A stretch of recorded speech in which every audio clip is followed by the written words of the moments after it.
Okay, Sarah, here's the key to getting that last ring in there, okay? So your medallion looks correct. You should have 4 rings in there, and each of them should be sticking out the right side of these connector sets. So I've got 4 in a row here. 1, 2, 3, 4. And if you flip this over, it should look the same on both sides.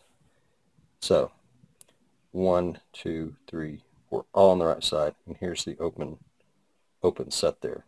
So the other rings where you put them through and close them as normal, this ring you're going to put through and you're going to kind of screw it into place. So what you're going to have to do is open the ring a bit wider than you normally do. See, that's pretty wide. And rather than try to put this through and hook it, which isn't going to work, I'm going to change my grip. So I'm holding at the top here, and I'm going to screw this thing into place. So find the open spot. The last top ring is your 4th ring. So the last one that's laying on top at the end of the right, so that one there. So basically, I'm going to lay this right next to it. Use that as a guide. And I'm just going to kind of roll this in so that it goes to the other side. The biggest key to this, more so than getting it through into its place, which is fairly easy to do, the bigger trick is getting it through all 4 of these existing rings, because when you come out on the other side, you want to make sure that it comes all the way through before you go into your set here. So again, kind of holding this in the screw type plane, I'm going to put this in like this.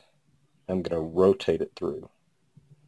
And as I rotate it through, I'm just kind of making sure, you can't really see on the video, but you're kind of making sure that the ring comes up.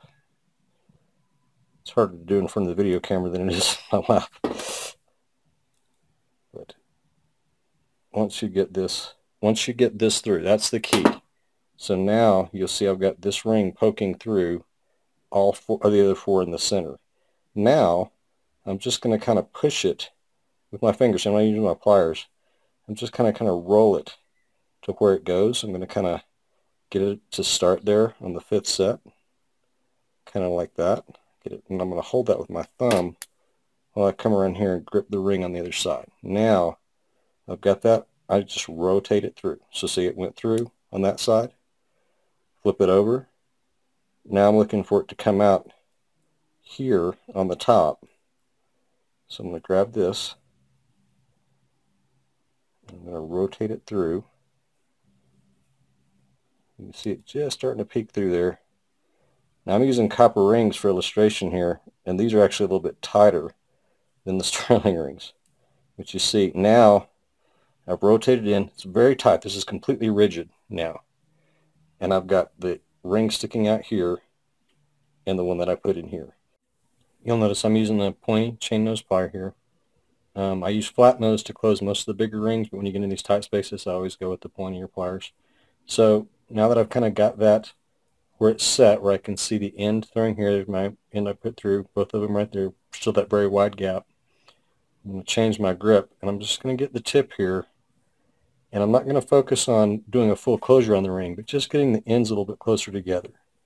And so you want to be careful here because you can snap and mar the ring here pretty easily. So you just want to be very gentle and just pull the rings closer together, and again, not try to go for a full closure. I'm going to get it a little bit tighter here.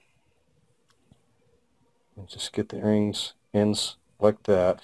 Now I can sort of reposition, get myself a good grip, and now I can close the ring.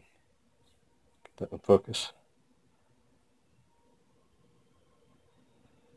And it's a little tight, sure, but once you get the ring done, it's in place, lays flat. Up out on both sides. See it going all the way around. The pattern's full. All rings going through each one, and emerging on each of the connector sets. So I hope that helps.